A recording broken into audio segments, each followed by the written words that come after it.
Coming up on Mountain News at 5:30, the Department of Justice releases a report about the 2022 mass shooting that occurred at an elementary school in Uvalde, Texas. Plus, the war between Hamas and Israel has gone on for more than 100 days now. We'll hear from a Jewish Ohio congressman with a message for the people in Israel. And winter weather alerts are in place as more snow is moving in. Those details coming up as Mountain News at 5:30 starts now. Dedicated to Southern and Eastern Kentucky, this is WYMT Mountain News at 5:30. Good evening, I'm Steve Hensley. We've already seen quite a bit of snow this week and more is heading our way. West Virginia Governor Jim Justice has already declared a state of emergency, and that includes Wayne, Logan, and Mingo counties in our area due to the threat of more wintry weather. Now, those counties might get the most snow, but some in eastern Kentucky are also now under a winter storm warning. Meteorologist Cameron Aaron joins us now with the latest. Cameron?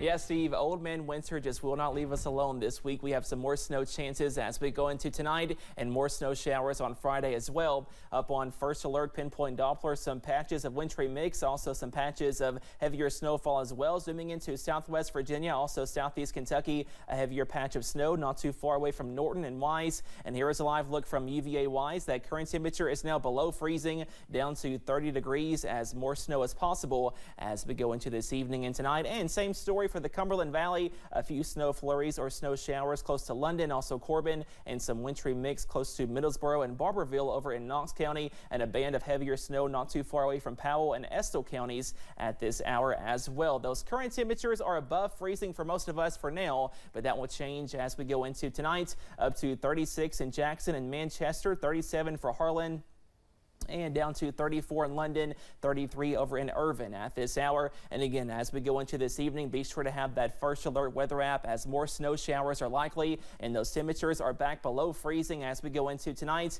Lows in the upper 20s as you wake up on Friday, and more snow showers also on the way by Friday. Those details coming up in just a few minutes. Steve?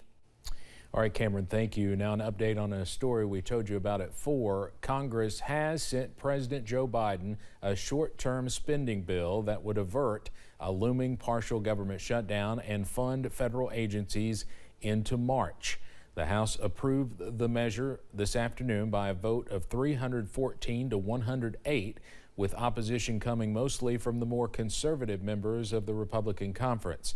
Nevertheless, about half of Republicans joined with Democrats in passing the third stopgap spending measure in recent months. The bill extends current spending levels and buys time for the two chambers to work out their differences over full-year spending bills.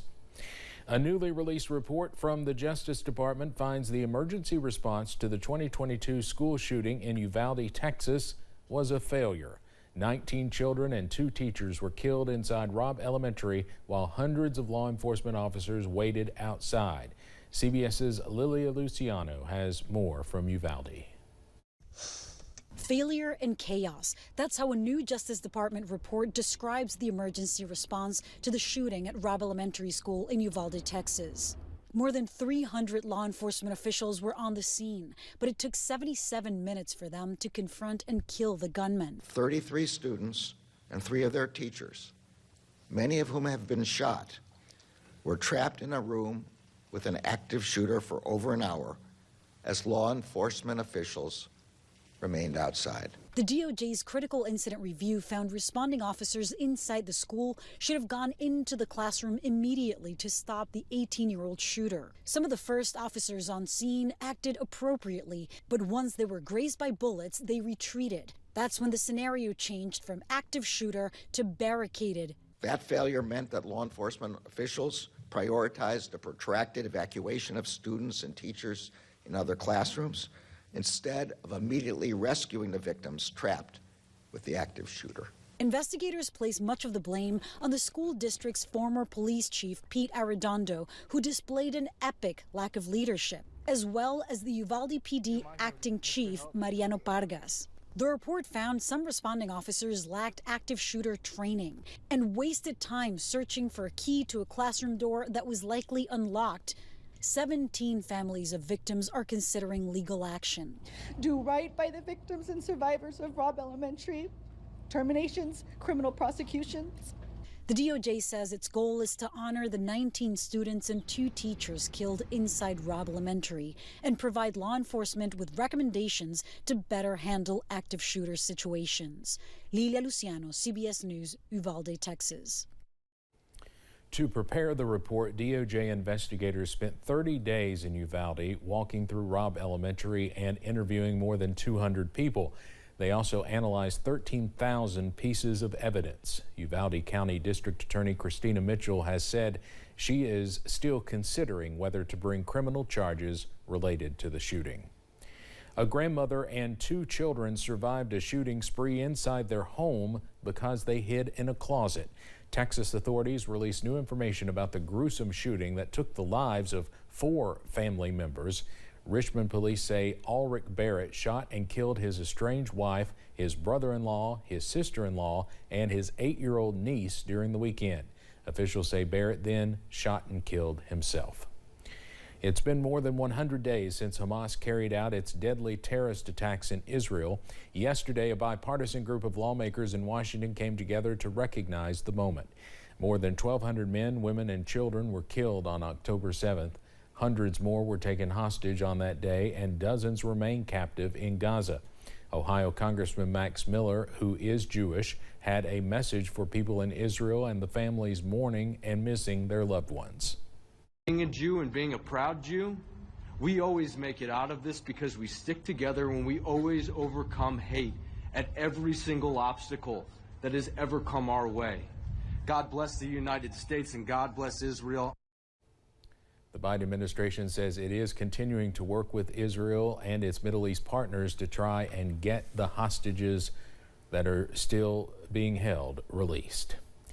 Republican presidential candidate Nikki Haley is set to participate in a CNN town hall tonight. The former South Carolina governor and former UN ambassador is hopeful this will give her an advantage over Donald Trump just days before the New Hampshire primary. Haley addressed reporters this morning in New Hampshire, saying she has put Ron DeSantis on the back burner and is now focused on Trump. He's closer to zero than he is to me. I mean, he's invisible in New Hampshire. He's invisible in South Carolina. We're focused on Trump. That's the key. We were focused on DeSantis in Iowa. We're no longer focused on him. It's Trump in New Hampshire and Trump in South Carolina. Now, that town hall tonight with Nikki Haley will be moderated by CNN's Jake Tapper. Well, Donald Trump was in New Hampshire last night. He addressed his recent victory in the Iowa caucuses as well as the upcoming primary election in the Granite State. Trump says Nikki Haley is relying on Democrats in New Hampshire to support her because Democrats want to run against her in the general election. He also says if Haley wins the Republican nomination, then President Biden will win the general. A vote for Nikki Haley this Tuesday is a vote for Joe Biden and a Democrat Congress this November, because that's what's going to happen. You can't do it. She can't negotiate. I'm telling you, she can't negotiate. She's a lousy negotiator. Other than that, she's wonderful. She's a wonderful person. But if she wins, Biden wins. The New Hampshire primary is set for next Tuesday. A House committee will vote on impeaching the Secretary of Homeland Security later this month. Republicans have accused Alejandro Mayorkas of dereliction of duty as crossings at the border have reached record highs. The House's Homeland Security Committee will vote on January 31st. If it passes, it would then go to the full House for a vote. If successful in the end, Mayorkas would only be the second cabinet official in American history to ever be impeached. President Biden is in North Carolina today to talk Bidenomics. The president planned to announce $82 million in new investments to connect thousands of homes and businesses to high-speed internet. The president's campaign believes he can flip that battleground state blue in his run for a second term. The last Democratic presidential candidate to win North Carolina was Barack Obama in 2008. Florida Representative Anna Paulina Luna is leading the charge on a bill allowing moms in Congress to vote by proxy for 6 weeks after giving birth. Luna had medical challenges after giving birth to a baby boy in August, including her doctors advising her not to travel. She's just the 12th sitting member of Congress to give birth. Congressional mothers on both sides of the aisle say allowing proxy voting after birth will help both Congress and the country. This place is completely out of touch with average-day Americans, and in passing this legislation, it is the first step forward in the right direction to, I think, not just give mothers a seat at the table, but also to encourage people to have families. We need more moms in Congress.